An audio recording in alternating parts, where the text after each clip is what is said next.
Hello दोस्तों, मैं दीपक मिश्रा स्वागत करता हूँ अपने चैनल वो भयानक यादों में। दोस्तों, अगर कहानियाँ पसंद आ रही हैं तो लाइक, शेयर, कमेंट, सब्सक्राइब और फॉलो अवश्य करें। हम अंधविश्वास को बढ़ावा नहीं देते। इन कहानियों को आप सिर्फ मनोरंजन के तौर पर सुने। बच्चे इन कहानियों को ना सुने। आज की कहानी है काला तालाब। जी हाँ दोस्तों, ढाका गांव में सूर्य सेन नाम का एक युवक रहता था। वह मछलियां पकड़कर और उन्हें बाजार में बेचकर अपना भरण पोषण करता था। उसके बच्चे थे और बीवी। इन सब की जीविका वह चला रहा था। लेकिन इत्तेफाक से इस बार बरसात ना होने के कारण उसके गांव का तालाब सूख गया था, जिससे वह मछलियां पकड़ने में असमर्थ था। और भी लोग मछलियां पकड़ते थे। इस कारण धीरे धीरे करके तालाब का पानी सूख गया और मछलियां गायब हो गईं। अब इस गांव में भूखमरी का आलम हो गया। कहीं पर कुछ खाने को नहीं था।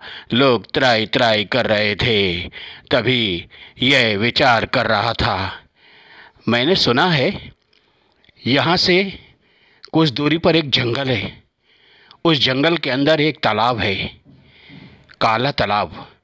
हाँ, उसने अपने दोस्तों से सलाह ली, यार काला तालाब चला जाए। काला तालाब का नाम सुन के ही उनके दोस्तों की जान सूख गई। अरे सूर्यसेन, तेरा दिमाग तो स्थिर है ना? अरे काला तालाब एक अभिशापित तालाब है। वह बहुत ही भयानक तालाब है। कहते हैं कि उसमें एक बूढ़ा प्रेत रहता है जो वहाँ की रखवाली किया करता है। अगर उसने किसी को पकड़ लिया तो वह कभी वापस नहीं आता। मगर सूर्यसेन ने हंसते हुए उसकी बातों को टाल दिया। है, ये सब चीज़ मैं नहीं मानता और ये सब चीज़ें दुनिया में है भी नहीं। तुम लोग को चलने का है तो बोलो, नहीं तो मैं कल जाएगा मछली पकड़ने के लिए काला तालाब में। ठीक है, तुम्हारा इच्छा है तो जाओ, हमें तो भाई नहीं मरना है। बस इतना कहते ही दूसरे दिन अपने हाथ में एक टोकरा लेके सूर्यसेन जंगलों की तरफ निकल पड़ा, काला तालाब से मछली पकड़ने। उसके बीवी बच्चों ने भी उसे रोका, लेकिन उसने किसी की नहीं सुनी और शाम ढलने के पहले वह काला तालाब पहुंच गया और वहाँ से खूब मछलियाँ पकड़ी। अच्छी अच्छी मछलियों से उसका टोकरा भर गया और वह टोकरा सर पे रख के वापस के लिए जैसे ही पलटा था, वह मन में सोचा, बेकार की बातें करते हैं सब लोग। इतनी अच्छी मछलियाँ इस तालाब में, इससे तो मैं अपनी पूरी गरीबी दूर कर लूँगा और खूब पैसे कमाऊँगा। इतना कहते ही वह आगे चला। तब उसे कुछ आवाज़ें सुनाई देने लगीं।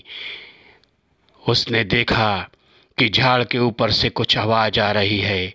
जैसे ही उसने झाड़ के ऊपर देखा, एक बूढ़ा प्रेत बैठा हुआ था और हंसते हुए इससे पूछा, थोड़ा मच्छी हमको भी दोगे बाबू?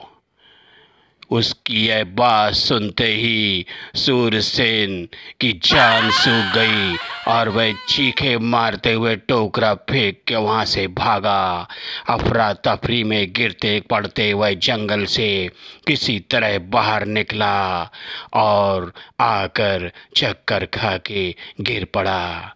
सुबह गांव वालों ने उसे पहचान के उसके घर पहुंचाया। फिर उसके दोस्तों ने पूछा, बॉय मच्छी लेके आया था क्या? इसने कहा, मुझसे गलती हो गई, अब मैं ऐसी गलती दोबारा कभी नहीं करूँगा। तो दोस्तों, कैसी लगी कहानी? अच्छी लगी हो तो लाइक, शेयर, कमेंट, सब्सक्राइब और फॉलो अवश्य करें। Good night.